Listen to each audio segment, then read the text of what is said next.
हमें अनुग्रहित करें। माननीय श्री भूपेश बघेल जी।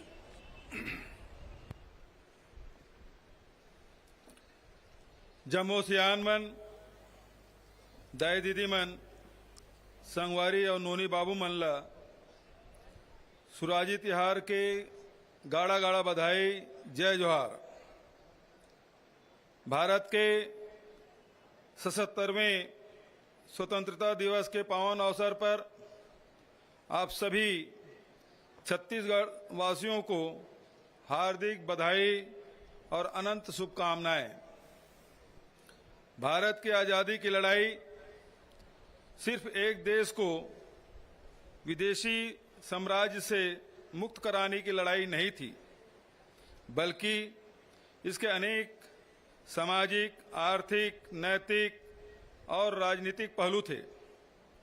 इस लड़ाई से न्याय और लोकतंत्र का अमृत निकला। वास्तव में यह मानवता को तरह तरह के अत्याचारों और अन्यायों से मुक्त कराने की बड़ी लड़ाई थी, जिसका संदेश पूरी दुनिया में गया है। आज़ादी की लड़ाई में लाखों लोगों ने अपनी जान की बाजी लगा दी थी। इसमें छत्तीसगढ़ का नाम अग्रिम पंक्ति में दर्ज कराने वाले अमर शहीद गैन सिंह, शहीद वीर नारायण सिंह जैसे महान सपूतों का पावन स्मरण करते हुए मैं सभी अमर शहीदों को नमन करता हूं।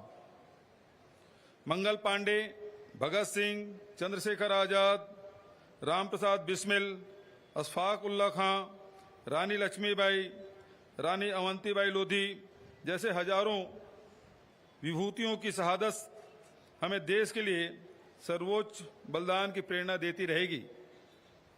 हमारा सौभाग्य है कि आज़ादी की लड़ाई का नेतृत्व करने वाले अनेक महान नेता आज़ाद देश के नवनिर्माण का नेतृत्व भी करते रहे। मैं उन पुरखों को याद करते हुए नई पीढ़ी को बलिदान और योगदान की गौरवशाली विरासत से जोड़ना चाहता हूं। राष्ट्रपिता महात्मा गांधी, पंडित जवाहरलाल नेहरू, डॉक्टर राजेंद्र प्रसाद, डॉक्टर भीमराव अंबेडकर, लाल बहादुर शास्त्री, नेताजी सुभाष चंद्र बोस, सरदार वल्लभ भाई पटेल, लाल बाल पाल, मौलाना अबुल कलाम आजाद जैसे विभूतियों ने राष्ट्रीय स्तर पर नेतृत्व किया था। वहीं वीर गुंडाधुर, पंडित रविशंकर शुक्ल, ठाकुर प्यारेलाल सिंह, बाबू छोटेलाल श्रीवास्तव, डॉक्टर खूबचंद बघेल, पंडित सुंदरलाल शर्मा, डॉक्टर ई राघवेंद्र राव, क्रांति कुमार, बैरिस्टर छेदीलाल, लोचन प्रसाद पांडे, यति यतनलाल, डॉक्टर राधाबाई, पंडित वामन राव लाखे, महंत लक्ष्मी नारायण दास, अनंतराम बरछिया, मौलाना अब्दुल रऊफ खान, हनुमान सिंह, रोहिणीबाई परगनिया, केकतीबाई बघेल, श्रीमती बेलाबाई, इंद्रू केवट, उदयराम वर्मा, खिलावन बघेल, घसिया मंडल जैसे अनेक स्वतंत्रता सेनानियों का योगदान भी स्वर्ण अक्षरों में दर्ज है। मैं सभी को सादर नमन करता हूं। भाइयों बहनों और प्यारे बच्चों, भारत के स्वतंत्रता संग्राम का इतिहास भारतवासियों की एकता की स्याही से लिखा गया है। देश में जाति, धर्म, संप्रदाय, संस्कृति आदि विविधताओं के बावजूद भारतवासियों के साथ रहने और साथ मिलकर चुनौतियों का सामना करने की अद्भुत क्षमता रही है। सर्वधर्म समभाव वाली हमारी एकजुटता के कारण भारत की एकता और अखंडता मजबूत बनी रही। आजाद भारत का गौरवशाली संविधान कहता है, भारत देश राज्यों का संघ है, इसलिए भारत सरकार को संघ की सरकार कहा गया है। इसका मतलब है कोई एक राज्य भी यदि संकट में है तो यह उस राज्य की निजी समस्या नहीं बल्कि पूरे देश की चिंता का विषय है। आज मैं इस मंच से संकटग्रस्त सभी राज्यों की चिंताओं में छत्तीसगढ़ की सहभागिता व्यक्त करता हूं। देश की आजादी और संविधान प्रदत्त अधिकार सबके लिए है और जब तक सब भारतवासी उनका समुचित उपयोग कर पाएंगे तभी तक हमारी आजादी सुरक्षित रह पाएगी। प्रत्येक राज्य को और देश के प्रत्येक नागरिक को सशक्त बनाकर ही देश को मजबूत बनाया जा सकता है। यही कारण है कि हमने छत्तीसगढ़ में हर व्यक्ति और हर वर्ग को न्याय दिलाने का संकल्प लिया है। आज मुझे यह कहते हुए खुशी है, हमारी न्याय योजनाओं का प्रत्यक्ष असर हो रहा है। हमारी न्याय योजनाएं प्यार की गंगा बहा रही है और दिलों को जोड़ रही है। किसान, ग्रामीण, अनुसूचित जाति, अनुसूचित जनजाति, अन्य पिछड़ा वर्ग, अल्पसंख्यक वर्ग, महिला, युवा, बच्चे आदि सभी का जीवन सरल बनाने, इनकी जरूरतों को पूरा करते हुए तरक्की के रास्ते पर आगे ले जाने के लिए हमने बड़े बड़े निर्णय लिए हैं। हमने किसानों से किया हुआ वादा कैसे निभाया, यह बात सिर्फ किसान ही नहीं बल्कि पूरा प्रदेश और देश जानता है। सरकार बनते ही सबसे पहले लगभग 9,000 करोड़ रुपए का अल्पकालिक कृषि ऋण माफ किया, 2500 रुपया प्रति क्विंटल में धान खरीदा, समर्थन मूल्य पर धान खरीदी की मात्रा लगभग 56 लाख मीट्रिक टन से बढ़कर 107 लाख मीट्रिक टन किया। यह कुशल प्रबंधन और हमारी सरकार के प्रति बड़े विश्वास के कारण हुआ। धान बेचने वाले किसानों की संख्या 12,60,000 से बढ़कर करीब 25 लाख हो गई है। धान खरीदी केंद्रों की संख्या 1,989 से बढ़कर 2,617 किया। हम अपने वादे पर अडिग हैं। आगामी खरीफ मौसम में छत्तीसगढ़ के किसान भाई बहनों से प्रति एकड़ 20 क्विंटल धान की खरीदी समर्थन मूल्य पर की जाएगी। किसानों को ब्याज मुक्त ऋण देने के लिए प्राथमिक कृषि साख समिति की संख्या 1,333 से बढ़ाकर 2,058 किया। कृषि ऋण की राशि 3,546 करोड़ रुपये से बढ़ाकर 7,000 करोड़ रुपये की गई। किसानों की बकाया सिंचाई करके 342 करोड़ रुपये की राशि माफ की गई। राजीव गांधी किसान न्याय योजना के माध्यम से धान के साथ ही अन्य खाद्यान्न, मिलेट, उद्यानिकी, वृक्षारोपण आदि के लिए नगद राशि दी गई, जिससे किसानों के खाते में 20,000 करोड़ रुपये से अधिक की राशि डाली गई। गन्ना प्रोत्साहन के रूप में 208 करोड़ रुपये दिए गए। हमारी सरकार द्वारा समर्थन मूल्य घोषित करते हुए कोदो, कुटकी, रागी की खरीदी की जा रही है। प्रदेश में पहली बार 94,000 क्विंटल मिलेट फसलों का उपार्जन हमने किया। समर्थन मूल्य पर दलहन खरीदी का वादा भी पूरा किया गया, जिससे प्रदेश में दलहन उत्पादन को बढ़ावा मिलेगा। हमारी सरकार ने नई तरह की खेती और फसलों को बढ़ाने के लिए अनेक कदम उठाए हैं। लाख पालन और मछली पालन को कृषि का दर्जा दिया गया है। छत्तीसगढ़ टी कॉफी बोर्ड का गठन करते हुए जसपुर में 102 एकड़ में चाय और बस्तर जिले में 80 एकड़ में कॉफी का रोपण किया गया है। पोषण बाड़ी योजना के तहत 4 लाख बाड़ियां विकसित की गई है। सुईखदान में पान अनुसंधान केंद्र की स्थापना की गई। किसानों की सुविधा बढ़ाने के लिए 587 कृषक सदन और किसान कुटीर धमधा में फल सब्जी मंडी, जगदलपुर, कांकेर और तथा धमतरी में सामुदायिक बीज बैंक, कृषि उत्पादों के निर्यात को बढ़ावा देने के लिए इंदिरा गांधी कृषि विश्वविद्यालय में उच्च स्तरीय फाइटोसैनिटरी प्रयोगशाला की स्थापना की गई है। खेतों में ज्ञान की फसल रोपने के लिए 6 नवीन कृषि महाविद्यालय, 11 उद्यानिकी महाविद्यालय, 1 वानिकी महाविद्यालय एवं 1 खाद्य प्रौद्योगिकी महाविद्यालय, इस प्रकार कुल 19 महाविद्यालयों और महात्मा गांधी उद्यानिकी एवं वानिकी विश्वविद्यालय की स्थापना की गई। हमने वादा निभाते हुए जल संसाधन विकास नीति 2022 लागू की। बेहतर सिंचाई प्रबंधन के कारण वर्ष 2018 की तुलना में वर्ष 2022-23 में 2,50,000 हेक्टेयर में अतिरिक्त खरीफ सिंचाई सुविधा उपलब्ध कराई। विगत 4 वर्षों में सिंचाई परियोजनाओं के 1,036 कार्य स्वीकृत हुए, जिसके लिए 4,451 करोड़ रुपए से अधिक राशि स्वीकृत की गई। 2,36,338 हेक्टेयर रकबे में सिंचाई क्षमता का विस्तार सुनिश्चित किया गया। नदियों के संरक्षण और संवर्धन का वादा निभाते हुए अरपा बेसिन प्राधिकरण तथा इंद्रावती बेसिन विकास प्राधिकरण का गठन किया गया। बांध पुनर्वास एवं सुधार योजना पर कार्य शुरू किया गया।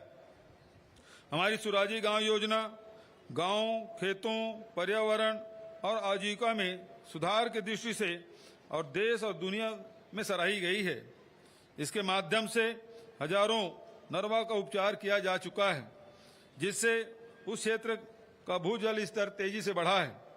गौठानों के लिए प्रदेश में 1 लाख एकड़ से अधिक जमीन संरक्षित की गई है। 7,000 से अधिक चारागाह स्वीकृत हुए। 10,000 से अधिक गौठान आर्थिक गतिविधियां शुरू हुई, जिसमें से लगभग 6,000 गौठान स्वावलंबी हो गए हैं। घुरवा और गोधन न्याय योजना के माध्यम से गांव में नई किस्म के आर्थिक क्रांति का सूत्रपात हुआ। गोबर और गौमूत्र खरीदी, इनसे जैविक खाद तथा जैविक कीटनाशक के निर्माण से छत्तीसगढ़ रासायनिक खाद से मुक्ति की दिशा में चलना शुरू कर चुका है। गौठानों के आर्थिक गतिविधियों से महिला स्व सहायता समूहों सहित विभिन्न जुड़े हुए लोगों में को हुई आय भी 500 करोड़ रुपए से अधिक हो चुकी है। इसी तरह बाड़ी कार्यक्रम में लगभग 5 लाख निजी बाड़ी तथा 6,000 सामुदायिक बाड़ी का विकास किया जा चुका है। कृषि उत्पादों के संरक्षण और प्रसंस्करण के लिए हमने फूड पार्क विकसित करने का वादा भी निभाया है।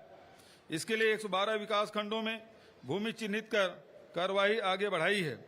उद्यान की फसलों के लिए 63 कोल्ड स्टोरेज स्थापित किए गए हैं। वहीं पाटन विकास खंड में गामा रेडिएशन सुविधा युक्त एकीकृत पैक हाउस की स्थापना की जा रही है। हमने गोधन न्याय योजना के माध्यम से पशुपालन को बढ़ावा दिया है, तो पशु स्वास्थ्य के व्यापक प्रबंध भी किए हैं। 45 नवीन पशु अस्पतालों की स्थापना और 20 पशु अस्पतालों का उन्नयन किया गया है।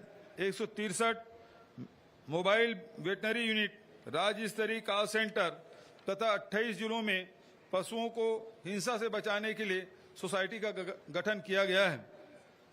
हमने भूमिहीन कृषि मजदूरों से किया वादा निभाते हुए हमने राजीव गांधी भूमिहीन कृषि मजदूर न्याय योजना शुरू की है। इसके अंतर्गत ग्राम पंचायत एवं नगर पंचायत में निवासरत भूमिहीन खेतिहर मजदूर, चरवाहा, बढ़ई, लोहार, मोची, सेन, धोबी, पुरोहित जैसे पौनी पसारी व्यवस्था से जुड़े परिवार, वनोपज संग्राहक, अनुसूचित क्षेत्र के बैगा, गुनिया, माझी, पुजारी, हाट पहाड़िया एवं बाजा मोहरिया आदि को प्रतिवर्ष 7,000 रुपये की आर्थिक सहायता दी जा रही है। अभी तक 590 करोड़ रुपए की राशि दी जा चुकी है। महात्मा गांधी राष्ट्रीय ग्रामीण रोजगार गारंटी योजना के अंतर्गत हम लक्ष्य और लेबर बजट से अधिक काम करते हुए आए हैं। इस वर्ष भी हमने 1,200 लाख मानव दिवस के लेबर बजट के विरुद्ध 110% अधिक अर्थात 1,335 लाख मानव दिवस रोजगार सृजित किया है। छत्तीसगढ़ राज्य ग्रामीण आजीविका मिशन, बीसी सखी, समुदाय आधारित सवनी कृषि योजना जैसे उपायों के माध्यम से 32 लाख से अधिक महिलाओं को रोजगार दिया जा रहा है। वहीं गौठान, जैविक खेती तथा डीडीयू जीकेवाई योजनाओं से 2 लाख अधिक महिलाओं को नए तरह के रोजगार के अवसर से जोड़ा गया है। हमने Mahatma Gandhi rural industrial park के माध्यम से ग्रामीण उद्योगों की क्रांति का बीड़ा उठाया है। यह वादा निभाते हुए जिलों में 300 रुपये स्थापित किए हैं, जिसमें से 1,300 से अधिक उद्योग संचालित हैं और लगभग 11,000 लोगों को इनसे सीधा रोजगार मिला है। रीपा की तर्ज पर नगरीय निकायों में Mahatma Gandhi urban industrial park का निर्माण भी किया जा रहा है। छत्तीसगढ़ के गांवों में कोई भी परिवार बेघर न रहे, इसके लिए हमने बहुत बड़ी सोच और न्याय की विराट भावना से काम लिया है। एक और जहां प्रधानमंत्री आवास योजना के तहत प्रदेश में 8,63,445 आवासों का निर्माण पूर्ण किया गया है तथा शेष 2,12,701 आवासों के निर्माण हेतु हमने राज्य के नए बजट में 3,228 करोड़ रुपए का प्रावधान किया है। वहीं दूसरी ओर हमने वर्ष 2011 की जनगणना के बाद पात्र हुए परिवारों की भी चिंता की है। भारत सरकार द्वारा हमारे अनुरोध को नहीं माना गया तो हमने राज्य स्तर पर सामाजिक आर्थिक सर्वेक्षण करते हुए प्रदेश की अपनी योजना लागू करने का वादा किया था। मुझे खुशी है कि यह वादा पूरा करते हुए हमने आवास न्याय योजना प्रारंभ कर इसके लिए प्रथम बजट प्रावधान भी कर दिया है। यह योजना भी हमारी सरकार की न्याय यात्रा का बहुत महत्वपूर्ण पड़ाव साबित होगा। श्रमिकों को बेहतर जीवन उपलब्ध कराने के लिए हमने अनेक क्रांतिकारी उपाय किए हैं। कारखाना अधिनियम अंतर्गत सेवानिवृत्ति की आयु 58 से बढ़ाकर 60 वर्ष की गई। छत्तीसगढ़ श्रम कल्याण मंडल, छत्तीसगढ़ भवन एवं अन्य सन्निर्माण कर्मकार कल्याण मंडल तथा छत्तीसगढ़ असंगठित कर्मकार राज्य सामाजिक सुरक्षा मंडल के अंतर्गत 38,32,000 श्रमिकों का पंजीयन किया गया है। पंजीकृत श्रमिकों को बीमा, स्वास्थ्य, चिकित्सा, शिक्षा, कौशल उन्नयन, पारिवारिक जरूरतों आदि से संबंधित योजनाओं का लाभ दिया जा रहा है। लोकतंत्र की जड़ें मजबूत करते हुए निचले स्तर पर विकास में तेजी लाने हेतु हमने त्रिस्तरीय पंचायती राज संस्थाओं तथा नगरीय निकायों के निर्वाचित पदाधिकारियों का मानदेय, सुविधाएं तथा वित्तीय अधिकार बढ़ाया है। आदिवासी अंचलों और वन क्षेत्रों सहित प्रदेश के बड़े हिस्से में आजीविका के नए नए अवसर बनाने, जीवन स्तर संवारने, तरक्की और खुशहाल के नए नए आयाम गढ़ने को हमने सबसे जरूरी काम समझा है। वर्ष 2018 तक तेंदुपत्ता संग्रहण और मात्र 7 लघु वनोपजों की खरीदी भी बेहद अनमने तथा अव्यवस्थित तरीके से की जाती थी, जिससे वन आश्रित लोगों का हक मारा जा रहा था। हमारी सरकार ने तेंदुपत्ता संग्रहण पारिश्रमिक 2,500 रुपये से बढ़ाकर 4,000 रुपये प्रति मानक बोरा किया है। वर्ष 2021 तथा 2022 में हुए तेंदुपत्ता के कारोबार से इस वर्ष लगभग 500 करोड़ की राशि संग्राहकों को प्रोत्साहन पारिश्रमिक के रूप में दी जा रही है। वहीं हमने 67 अन्य लघु वनोपजों को समर्थन मूल्य पर खरीदने का इंतजाम किया और 388 करोड़ रुपए मूल्य के लघु वनोपजों का संग्रहण किया गया है। छत्तीसगढ़ देश के कुल लघु वनोपज का 3/4 से अधिक उपार्जन करने वाला राज्य बन गया है। हमने इन वनोपज के मूल्य संवर्धन, प्रसंस्करण, विपणन के लिए अनेक उपाय किए हैं। सी मार्ट का संचालन किया जा रहा है, जहां 1,512 प्रकार के उत्पादों को बेचा जाता है। निरस्त वन अधिकार पत्रों के दावों की समीक्षा और बड़े पैमाने पर वितरित करने का वादा हमने किया था। आज मुझे कहते हुए संतोष का अनुभव होता है कि प्रदेश में 5,18,617 व्यक्तिगत, सामुदायिक तथा वन संसाधन श्रेणी के वन अधिकार पत्रों के माध्यम से 1,04,21,000 एकड़ भूमि वितरित की गई है। इतना ही नहीं, देश में पहली बार हमने नगरीय क्षेत्र में वन अधिकार पत्र तथा विशेष कमजोर जनजाति समूहों को पर्यावास के अधिकार पत्र भी प्रदान किए हैं। बस्तर संभाग में कोसा फलों के उत्पादन को भी यहां ताकत बनाने के लिए मुख्यमंत्री रेशम मिशन का गठन का कार्य प्रारंभ किया है। रैली कोसा फल का धागाकरण से बस्तर के रेशमी सपने पूरे होंगे। प्रदेश में रेशम बनाने के कार्य में लगे लगभग 51,000 हितग्राहियों को भी ऐसे प्रयासों का लाभ मिलेगा। छत्तीसगढ़ राज्य हथकरघा विकास एवं विपणन सहकारी संघ मर्यादित, छत्तीसगढ़ हस्तशिल्प विकास बोर्ड, छत्तीसगढ़ खादी तथा ग्रामोद्योग बोर्ड, छत्तीसगढ़ माटी कला बोर्ड को सशक्त बनाकर तथा पारंपरिक कार्यों के लिए मंडलों का गठन कर आदिवासी तथा अन्य ग्रामीण अंचलों में लाखों लोगों की आजीविका के साधन मजबूत किए गए हैं। अनुसूचित क्षेत्रों में सड़क, पुल पुलिया, स्कूल, कॉलेज, अस्पताल, बिजली, पानी, रोजगार के साधन जैसे तमाम बुनियादी अधोसंरचनाओं का विकास किया गया, जिसके कारण वहां शासन प्रशासन के प्रति विश्वास बढ़ा है। कानून व्यवस्था और सुरक्षा की स्थितियों में तेजी से सुधार हुआ है। इसके साथ ही हमने आदिवासी समाज की मूल संस्कृति को सम्मान के साथ बचाए रखने के लिए बहुत संवेदनशील प्रयास किए हैं। प्रत्येक द्विगुड़ी और गोटुल के संरक्षण, जीर्णोद्धार और निर्माण के लिए 5 लाख रुपए की राशि स्वीकृत की है। मुख्यमंत्री आदिवासी परब सम्मान निधि योजना की शुरुआत कर दी गई है, जिसमें प्रत्येक ग्राम पंचायत को 10,000 रुपये की राशि दी जा रही है। सार्वभौम पीडीएस हमारा एक बड़ा वादा था।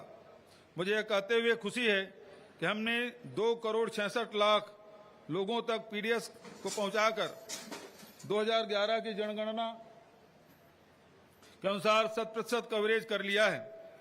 खाद्य सुरक्षा के साथ पोषण सुरक्षा को भी गति दी गई है। सभी जिलों में अंत्योदय, प्राथमिकता, एकल निराश्रित, निःशक्त जन, राशन कार्डधारियों, मध्याह्न भोजन योजना एवं पूरक पोषण आहार योजना के हितग्राहियों को आयरन, फोलिक एसिड युक्त फोर्टिफाइड चावल का वितरण किया जा रहा है। 64 लाख जरूरतमंद राशन कार्डधारियों को वर्ष 2023 की पूरी अवधि में मासिक पात्रता का चावल निःशुल्क दिया जा रहा है। One nation one ration card योजना का क्रियान्वयन भी सभी राशन दुकानों में किया जा रहा है। हमने 4 वर्ष पहले यह आकलन किया था, प्रदेश में 4,33,000 बच्चे कुपोषित हैं। इस बात को हमने बहुत गंभीरता से लेते हुए मुख्यमंत्री सुपोषण योजना की शुरुआत की थी। आज मुझे यह कहते हुए खुशी होती है कि हमारे अभियान से लगभग 3.25 लाख बच्चे गंभीर कुपोषण से एवं 2.25 लाख महिलाएं एनीमिया से मुक्त हो गई हैं। इस तरह नवा छत्तीसगढ़ की नई पीढ़ी को स्वस्थ तथा सुपोषित बनाने का हमारा संकल्प पूरा हो रहा है। मैंने पाया कि बेटियां तथा नवजात शिशुओं की देखरेख में लगी मैदानी कार्यकर्ताओं को मिलने वाली मानदेय काफी कम है, तो हमने आंगनबाड़ी सहायिका, आंगनबाड़ी कार्यकर्ता, मिनी आंगनबाड़ी कार्यकर्ता बहनों का मानदेय दुगुना कर दिया है। 10,000 आंगनबाड़ी केंद्रों का मॉडल केंद्र के रूप में विकास, 1,000 से अधिक आंगनबाड़ी केंद्रों का बाल सुलभ केंद्र में विकास, 5,000 से अधिक आंगनबाड़ी केंद्रों में बालवाड़ियों का आरंभ, 10 आकांक्षी जिलों और 20 विकास खंडों में सक्षम आंगनबाड़ी केंद्रों का विकास जैसे प्रयास का अच्छा असर हो रहा है। छत्तीसगढ़ महिला कोष के बजट तथा इनसे महिला स्व सहायता समूह को मिलने वाले ऋण की सीमा में वृद्धि, मात्र 3% ब्याज दर, सक्षम योजना, कौशल्या समृद्धि योजना, नोनी सुरक्षा योजना, कौशल्या मातृत्व योजना, मुख्यमंत्री बाल उदय योजना, सुचिता योजना, छत्तीसगढ़ महतारी दुलार योजना, मिनी माता महतारी जतन योजना, मुख्यमंत्री कन्या विवाह योजना आदि से प्रदेश के महिलाओं और बच्चों की देखरेख और स्वाभिमान को बढ़ावा मिला है। स्वस्थ छत्तीसगढ़ हमारी प्राथमिकता में ऊंचे स्थान पर रहा है। इसके लिए हमने प्रदेश में अस्पतालों की गुणवत्ता सुधार, नए मेडिकल कॉलेजों की स्थापना का काम तेजी से आगे बढ़ाया है। तत्काल स्वास्थ्य सुविधाओं के उपलब्ध कराने के लिए दूरस्थ आदिवासी अंचलों के हाट बाजारों, दुर्गम बसाहटों से लेकर शहरों के तंग बस्तियों तक चलित स्वास्थ्य सुविधा पहुंचाई। डॉक्टर खूबचंद बघेल स्वास्थ्य सहायता योजना से व्यापक राहत दी। मुख्यमंत्री विशेष स्वास्थ्य सहायता योजना के जरिए 25 लाख रुपए तक के उपचार निःशुल्क सुविधा दी गई। हाट बाजार क्लिनिक, शहरी स्लम स्वास्थ्य सहायता, दाई दीदी क्लिनिक योजना, हमर लैब, निःशुल्क डायलिसिस कार्यक्रम आदि के माध्यम से 2 करोड़ से अधिक लोगों को राहत पहुंचाई गई है। Shri Dhanvantari generic medical store योजना के तहत 71 लाख लोगों को 70% तक के सस्ती दवा मिलने से 124 करोड़ रुपए से अधिक की बचत हुई है। विभिन्न प्रयासों से संस्थागत प्रसव की दर 73.8 से बढ़कर 86.7% हुई है। मातृ मृत्यु दर 173 से घटकर 137 प्रति लाख हो गई है। कुष्ठ प्रभाव दर 7.72 से घटकर 1.7 प्रति हजार हो गई है। मलेरिया परिजीवी सूचकांक 4.6 से घटकर 0.46% हो गया है। इस तरह हम स्वस्थ छत्तीसगढ़ गढ़ने का सपना भी तेजी से साकार कर रहे हैं। अच्छी शिक्षा विद्यार्थियों के मन के बंधनों को खोलती है तथा उन्हें आदर्श नागरिक के रूप में देश सेवा के लिए तैयार करती है। हमारी सरकार ने राज्य गठन के बाद पहली बार नियमित शिक्षकों की भर्ती का अभियान छेड़ा है, जिसके पहले चरण में 10,834 शिक्षकों की भर्ती की गई। वहीं अब बस्तर तथा सरगुजा संभाग के लिए 12,489 शिक्षकों की भर्ती प्रक्रिया प्रचलन में है। आर्थिक रूप से और मध्यम और कमजोर तबकों के बच्चों को महंगे स्कूलों में शिक्षा दिलाने का सपना लाखों परिवारों को तोड़ देता था। इसलिए हमने सरकारी स्कूलों को ही अधोसंरचना बढ़ाई और पढ़ाई तथा पाठ्य सहगामी सुविधाओं की दृष्टि से इतना उन्नत बनाने की पहल की है कि स्कूल शिक्षा के साथ साथ महान सम्मान और स्वाभिमान के केंद्र भी बने। शासकीय स्वामी आत्मानंद उत्कृष्ट विद्यालय योजना के अंतर्गत अब तक 377 अंग्रेजी माध्यम तथा 349 हिंदी माध्यम विद्यालय संचालित किए जा रहे हैं, जहां 4,21,000 बच्चे पढ़ाई कर रहे हैं। यहां से निकले युवाओं को अंग्रेजी माध्यम में उच्च शिक्षा की उत्कृष्ट सुविधा देने के लिए शासकीय स्वामी आत्मानंद अंग्रेजी माध्यम कॉलेज भी 10 जिलों में शुरू किए गए हैं। ऐसे स्कूल कॉलेजों की मांग लगातार बढ़ रही है। इतना नहीं, प्रदेश के सभी स्कूलों के भवन तथा अन्य सुविधाओं को उच्च स्तरीय बनाने के लिए हमने इसी वर्ष मुख्यमंत्री स्कूल जतन योजना शुरू की, जिसमें 2,133 करोड़ रुपए की लागत से 29,000 से अधिक शालाओं में समुचित कार्य कराए जाएंगे। इनमें से लगभग 2,000 शालाओं में कार्य पूर्ण भी हो चुके हैं तथा 14,000 शालाओं के कार्य प्रगति पर है। कोरोना काल में शालाएं बंद होने के कारण हमने वैकल्पिक तरीके से पढ़ाई कराई थी, जिसके कारण अन्य प्रदेशों में हुए नुकसान की तुलना में हमारे प्रदेश के बच्चों का स्तर बेहतर रहा। इसके बावजूद कोरोना काल से प्रभावित हुए पढ़ाई की भरपाई के लिए प्रदेश में विश्व बैंक की 2,500 करोड़ रुपए की मदद से चाक परियोजना शुरू की जा रही है। हायर सेकेंडरी परीक्षा के प्रमाण पत्र के साथ ITI प्रशिक्षित होने का प्रमाण पत्र देने की हमारी योजना से युवाओं की पढ़ाई के साथ रोजगार परक प्रशिक्षण मिल रहा है और इससे उनका आत्मविश्वास भी तेजी से बढ़ा है। हमारी इस योजना का अनुसरण करने के निर्देश भारत सरकार ने अन्य राज्य सरकारों को भी दिए हैं। वहीं कौशल उन्नयन के विभिन्न उपायों के साथ रोजगार मेलों के माध्यम से निजी क्षेत्रों में नौकरियां सुनिश्चित की जा रही है, जिसका लाभ लगभग 19,000 युवाओं को मिला है। प्रदेश में अंतर्राष्ट्रीय स्तर के आवासीय विद्यालय का सपना साकार करने के लिए नवा रायपुर में 100 करोड़ रुपए की लागत से भवन निर्माण कार्य प्रारंभ किया जा चुका है। वहां राष्ट्रीय स्तर के शिक्षा प्रशिक्षण संस्थान की स्थापना भी नया रायपुर में की जा रही है। हमने युवाओं पर भरोसा जताते हुए उनके सुखद भविष्य के लिए अनेक कदम उठाए हैं।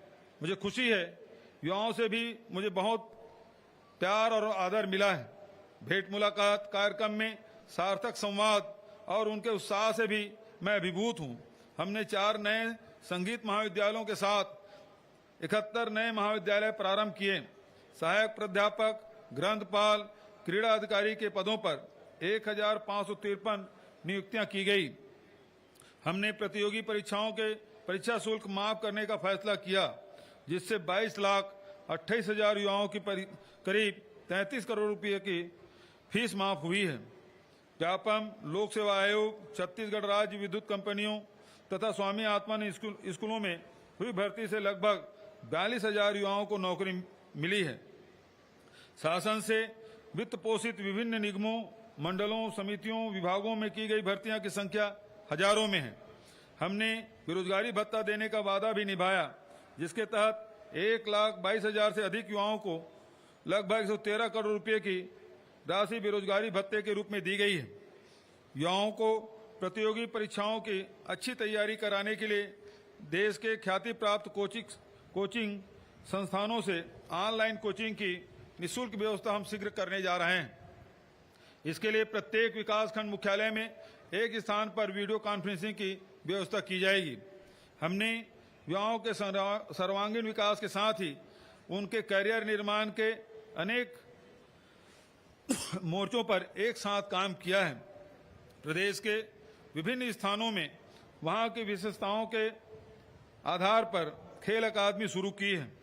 साथ ही 24 जिलों में खेलो इंडिया सेंटरों का संचालन शुरू किया गया है।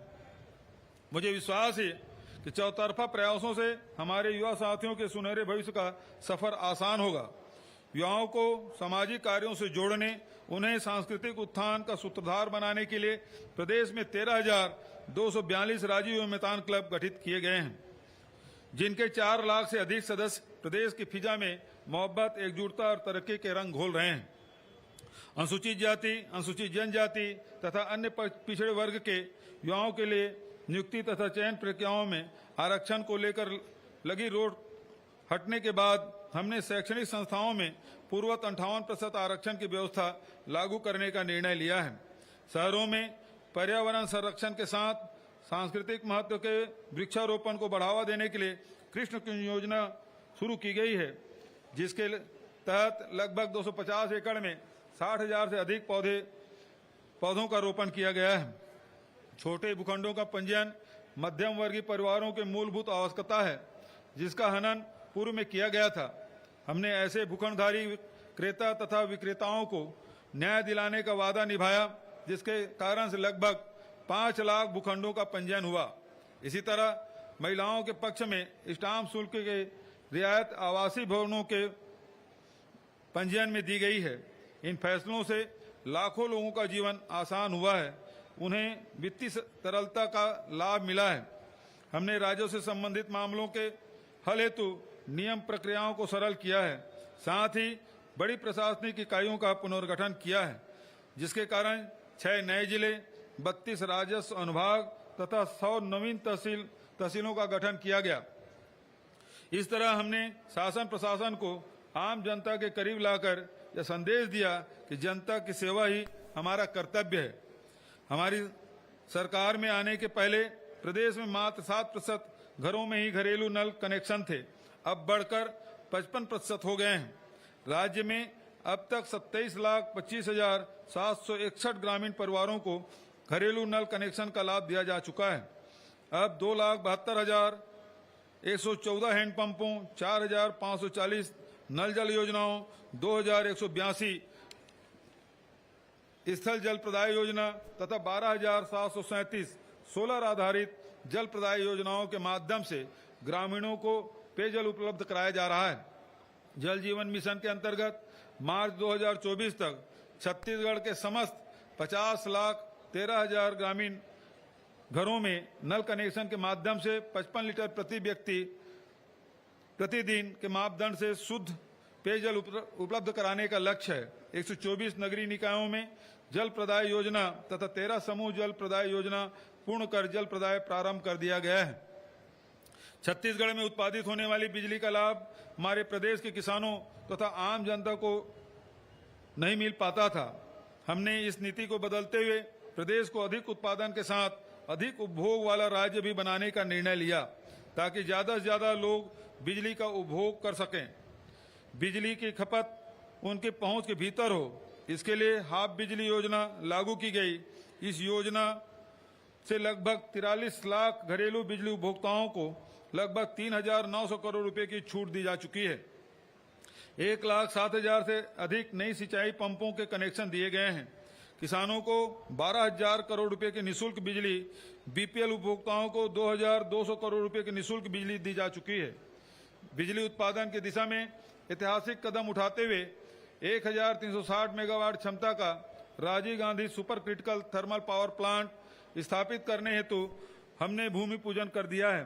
साथ ही बिजली के पारेषण तथा वितरण की क्षमता बढ़ाने हेतु बड़े बड़े कदम उठाए हैं, जिससे छत्तीसगढ़ गुणवत्तापूर्ण निरंतर विद्युत प्रदाय वाला राज्य बना रहेगा। राज्य के खनिज संसाधन हमारी शक्ति और गौरव का विषय हैं। इनसे प्रदेश के राजस्व में निरंतर बढ़ोतरी के साथ ही अनेक जनहितकारी कार्यों में भी बड़ी भूमिका तय की गई है। इनके माध्यम से डीएमएफ में अंशदान आता है। हमने डीएमएफ की राशि के सदुपयोग के लिए कठोर नियम बनाए हैं और लगभग 12,600 करोड़ रुपए की राशि व्यापक जनहित की योजनाओं हेतु स्वीकृत की गई है। डीएमएफ की प्रभावी, निरंतर और पारदर्शी भुगतान के लिए डीएमएफ पोर्टल का निर्माण किया गया है। राज्य के अनमोल खनिज संसाधनों के राज्य हित में विवेकपूर्ण उपयोग के साथ ही हमने नए खनिज भंडारों की खोज की है। वहीं हीरा उत्खनन की दिशा में कदम आगे बढ़ाए हैं। महासमुंद जिले के सरायपाली तहसील में बलौदा बेलमुंडी डायमंड ब्लॉक के लगभग 157 वर्ग किलोमीटर क्षेत्र में पूर्वेक्षण का कार्य प्रारंभ करने की कार्रवाई प्रचलन में है। यह कार्य राज्य की समृद्धि की दिशा में मील का पत्थर साबित होगा। प्रदेशवासियों का जीवन सरल बनाने के लिए सरकारी दफ्तरों में पारदर्शी प्रक्रिया से कार्य को प्रोत्साहित करने और घर पहुंच सेवाओं को बढ़ावा देने हमारे प्रयासों की मिसाल तुम्हार सरकार तुम्हार द्वार योजना, जिसके तहत 22 लाख से अधिक स्मार्ट कार्ड आधारित पंजीयन प्रमाण पत्र, ड्राइविंग लाइसेंस आदि आवेदकों को घर पहुंच दिए गए हैं। वहीं मुख्यमंत्री मितान योजना के अंतर्गत नगरीय निकायों से संबंधित सेवाओं के दस्तावेज घर पहुंचाकर दिए जा रहे हैं, जिसका लाभ 1,15,000 से अधिक लोगों को मिल चुका है। भाइयों और बहनों, छत्तीसगढ़ के सबसे बड़ी पहचान उसका अपनी माटी के प्रति प्यार, श्रद्धा, स्वाभिमान और अभिमान है। हमारी यह पहचान समरस और सद्भावी समाज की रचना करती है। अपनी साझा संस्कृति को बचाने के लिए हमने हरेली, तीजापोरा, माता कर्मा जयंती, छिरछरा पुन्नी, विश्व आदिवासी दिवस, छठ पूजा जैसे अवसरों पर अवकाश की घोषणा की है। हमने अरपा पैरी के धार को राजगीत बनाया, छत्तीसगढ़ मातारी का चित्र जारी किया। छत्तीसगढ़ मातारी की प्रतिमा भी जिलों में स्थापित कराई जा रही है। राजकीय गमछा घोषित किया। अपनी संस्कृति के हर पहलू जैसे खान पान, लोक कला, मड़ई मेला को सम्मानित और प्रोत्साहित किया। ग्रामीण खेल कूद को बढ़ावा देने के लिए प्रतिवर्ष छत्तीसगढ़िया ओलंपिक आयोजित करने की शुरुआत की। प्रत्येक वर्ष अक्ति त्योहार को माटी पूजन दिवस घोषित किया। राम वनगमन पर्यटन परिपथ के रूप में 2,260 किलोमीटर के क्षेत्र में मर्यादा पुरुषोत्तम राम के पद चिन्हों और लोक आस्था के प्रतीकों को संरक्षित करने का कार्य किया जा रहा है। ऐसे अनेक स्थानों पर निर्माण कार्यों का लोकार्पण भी किया जा चुका है। हमने चंदखुरी में माता कौशल्या के प्राचीन मंदिर परिसर का जीर्णोद्धार तथा सौंदर्यीकरण किया है। साथ ही माता कौशल्या महोत्सव का आयोजन भी प्रारंभ किया है। राष्ट्रीय रामायण महोत्सव, राज्य स्तरीय रामायण मंडली प्रोत्साहन योजना के तहत मानस मंडलियों की प्रतियोगिता का भी आयोजन शुरू किया गया है। हमारे आदिवासी लोक नृत्य महोत्सव को अंतर्राष्ट्रीय स्तर पर मान्यता, पहचान और सराहना मिली है। राज्य अलंकरण पुरस्कारों की सूची में देवदास बंजारे स्मृति पंथी नृत्य पुरस्कार, लाला जगदलपुरी साहित्य पुरस्कार, हबीब तनवीर सम्मान, खुमान साव सम्मान, लक्ष्मण मस्तूरिया सम्मान को भी शामिल करने की घोषणा से हमारी माटू के सपूतों के योगदान को चिरस्थायी बनाया जा सकेगा। इसके अलावा हमारे लोक कलाकारों, साहित्यकारों के लिए चिन्हारी पोर्टल, मुख्यमंत्री लोक कलाकार प्रोत्साहन योजना, गुरु शिष्य परंपरा छात्रवृत्ति, वित्तीय सहायता योजना, अशासकीय संस्थाओं को आर्थिक अनुदान, छत्तीसगढ़ संस्कृति परिषद का गठन जैसे अनेक कार्य भी किए गए हैं। छत्तीसगढ़ फिल्म नीति के अमल से बॉलीवुड के 19 फिल्मों की शूटिंग सुनिश्चित हुई है। वहीं छत्तीसगढ़ के फिल्म निर्माण के लिए अनेक सुविधाएं दी गई है। न्याय दिलाने के हमारे संकल्पों और प्रयासों के बदौलत एक ओर जहां बस्तर के लगभग 600 गांव नक्सल मुक्त हुए हैं, वहीं दूसरी ओर नक्सल हिंसा प्रभावित 300 से अधिक स्कूलों का पुनर्निर्माण और संचालन भी शुरू हुआ है। हमने आदिवासियों को अनावश्यक आपराधिक प्रकरणों से रिहाई दिलाने का वादा किया था। लगभग 1,400 लोगों को राहत देकर हमने यह वादा निभाया है। मैं चिट फंड कंपनियों के शिकार लगभग 46,000 निवेशकों को 34 करोड़ रुपए की राशि वापस दिलाई है। ऐसे कंपनियों से लगभग 142 करोड़ रुपए की कुर्की की गई, अतः यह राशि भी प्रभावित निवेशकों को लौटाने की कार्रवाई की जा रही है। चिट फंड कंपनियों के 700 से अधिक आरोपी पदाधिकारियों को गिरफ्तार किया गया है। साइबर अपराध पर प्रभावी अंकुश लगाने के प्रयास से 8 करोड़ से रुपये से अधिक की राशि अपराधियों के हाथ से जाने से रोकी गई है। पुलिस में विभिन्न पदों पर भर्ती, पदोन्नति के साथ ही बस्तर फाइटर्स बल का गठन, तृतीय लिंग आरक्षकों की भर्ती, पुलिस कर्मियों के लिए कल्याणकारी योजनाएं आदि प्रयासों से पुलिस का मनोबल बढ़ा है। हमने नवा छत्तीसगढ़ गढ़ने का जो संकल्प लिया था उसे पूरा करने का काम जी जान से कर रहे हैं। यही वजह है कि प्रदेश के वनांचल से लेकर कस्बों, गांव, शहरों में हर जगह खुशहाली आई है। हमने विभिन्न वर्गों का स्वाभिमान और स्वावलंबन बढ़ाने के लिए उनके खाते में 1,60,000 करोड़ रुपए से अधिक राशि विभिन्न योजनाओं के अंतर्गत प्रदान की है, जिससे प्रदेश में व्यापार, व्यवसाय, उद्योग हर क्षेत्र में प्रगति की रफ्तार बनी हुई है। हर क्षेत्र में रिफॉर्म का असर कार्य में सरलता तथा विकास में तेजी के रूप में दिखाई पड़ रहा है। यह पूरे प्रदेश के लिए गौरव का विषय है कि हमारी अभिनव योजनाओं से लेकर केंद्रीय योजनाओं तक में प्रदेश की उपलब्धियां देश में अव्वल स्थान पर रही है। अनेक योजनाओं को भारत सरकार ने स्वयं सराहा है तथा उन्हें अन्य राज्यों में लागू करने की सिफारिश की है। विकास का हमारा छत्तीसगढ़ मॉडल प्रदेशवासियों के लिए उम्मीदों की नई किरण लेकर आया है, साथ ही देश को नई दिशा देने में सफल रहा है। आज के अवसर पर मैं कुछ घोषणाएं भी करने जा रहा हूं।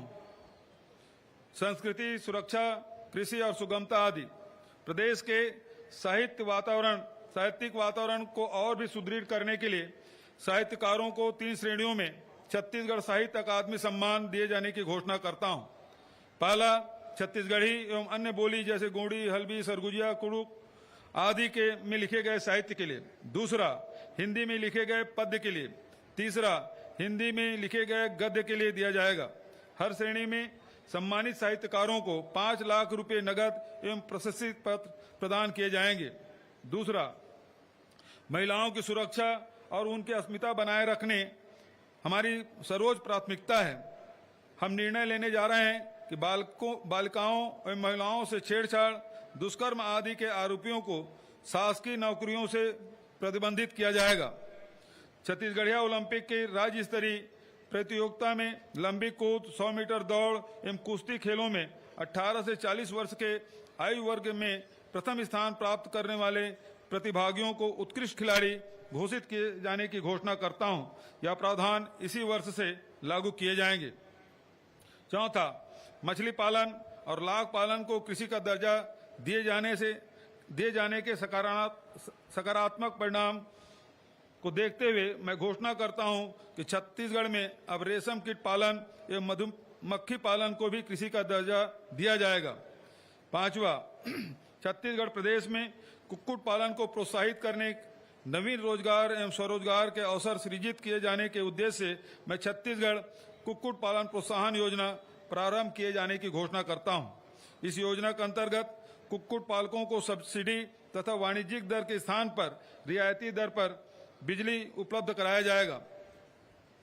छठवां, प्रदेश के दूरस्थ क्षेत्रों में शासकीय शालाओं के 11वीं एवं 12वीं विद्यार्थियों के भी इंजीनियरिंग एवं मेडिकल की प्रतियोगी परीक्षाओं के बेहतर रूप से तैयारी कर सके, इसके लिए देश के ख्याति प्राप्त कोचिंग संस्थाओं से ऑनलाइन कोचिंग निःशुल्क कराने की व्यवस्था हम शीघ्र कराने जा रहे हैं। इसके लिए हर विकासखंड मुख्यालय में ऑनलाइन कोचिंग कक्षाओं की व्यवस्था की जाएगी। उसी प्रकार से प्रदेश के सभी जिलों में कम से कम एक कॉलेज में पोस्ट ग्रेजुएट कक्षाओं के अध्ययन की सुविधा उपलब्ध कराने का निर्णय हमने लिया है। इसी क्रम में नवनिर्मित जिला सारंगढ़ बिलाईगढ़ मुख्यालय में संचालित शासकीय लोचन प्रसाद पांडे महाविद्यालय, सारंगढ़ जिला गौरेला पेंड्रा मरवाही मुख्यालय में संचालित डॉक्टर भंवर सिंह पोर्ते महाविद्यालय, पेंड्रा जिला शक्ति मुख्यालय में संचालित क्रांति कुमार भारती महाविद्यालय शक्ति एवं जिला मोहला मानपुर अंबागढ़ चौकी में संचालित शासकीय LCS महाविद्यालय अंबागढ़ चौकी को स्नातकोत्तर विद्यालय का दर्जा प्रदान करने की घोषणा करता हूं। इसके लिए आवश्यक नवीन विषय एवं पद संरचना इन महाविद्यालयों को अतिशीघ्र उपलब्ध कराई जाएगी। 8वां, नवा छत्तीसगढ़ गढ़ने में आधुनिक प्रौद्योगिकी की भूमिका को देखते हुए हम अगले शिक्षा सत्र से स्कूली बच्चों के पाठ्यक्रम में भी artificial intelligence, machine learning, internet of things जैसे अत्याधुनिक तकनीकी की जानकारी पाठ्यक्रम में शामिल करेंगे, जिससे हमारे बच्चे भविष्य की तकनीकी के लिए अभी से तैयारी कर सकें और प्रौद्योगिकी के क्षेत्र में विश्व का नेतृत्व करने के योग्य बन सकें। 9वां, मैं घोषणा करता हूं कि शासकीय महाविद्यालय में पढ़ने वाले विद्यार्थियों को घर से कॉलेज और कॉलेज से घर आने जाने के लिए बस के माध्यम से निःशुल्क परिवहन सुविधा उपलब्ध कराई जाएगी। 10वां, छत्तीसगढ़ की अस्मिता और पहचान छत्तीसगढ़ी भाषा से है।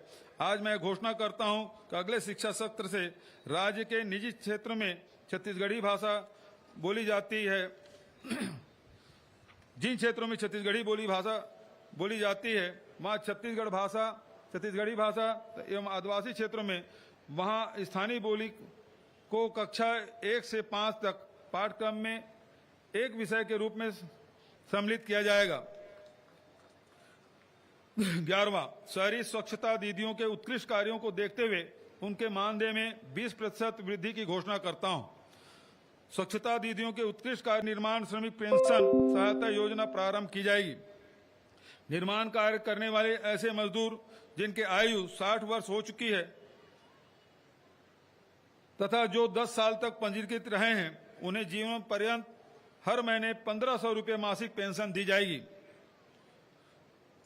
औद्योगिक प्रशिक्षण संस्थाओं में कार्यरत संविदा प्रशिक्षण अधिकारियों के एक मुश्त संविदा वेतन को 25,780 रुपये से बढ़ाकर प्रति माह 32,740 रुपये करने तथा मेहमान प्रवक्ताओं को प्रति माह अधिकतम भुगतान की सीमा 13,000 से बढ़ाकर 15,000 रुपये प्रति माह करने की घोषणा करता हूं। 15वां, छत्तीसगढ़ में शिक्षा सुविधा में अपना महत्वपूर्ण योगदान देने वाले अंशकालीन सफाई कर्मी भाई बहनों एवं मध्याह्न भोजन कार्यक्रम से जुड़े रसोइयों के मानदेय में 500 रुपये प्रति माह वृद्धि करने की घोषणा करता हूं। आदरणीय साथियों, भाइयों और बहनों, इस स्वतंत्रता दिवस के गणतंत्र दिवस 2024 के बीच बहुत छोटा सा कालखंड है, लेकिन मैं इस बार फिर कहना चाहता हूं कि 26 जनवरी 2024 को हमें 75वां गणतंत्र दिवस बहुत गौरवशाली ढंग से मनाना है। आजादी के लिए हमारे पुरखों ने जो कुर्बानियां दी, सेना के जवानों और तमाम सुरक्षा बलों ने देश की एकता और अखंडता को बचाए रखने में जितने कष्ट सहन किए हैं, हमारे महान नेताओं ने जिस तरह देश को एकजुट बनाए रखने के लिए संघर्ष किए, उन्हें याद रखना है। नए जोश खरोश और समर्पण के साथ हमें छत्तीसगढ़ महतारी की सेवा करना है। छत्तीसगढ़ के विकास को नई बुलंदियों पर ले जाने के लिए अभी हमें बहुत कुछ करना है। मुझे विश्वास है आप सबका प्यार और आशीर्वाद मिलता रहेगा। जय हिंद, जय छत्तीसगढ़। धन्यवाद माननीय मुख्यमंत्री महोदय, आपके प्रेरक वक्तव्य ने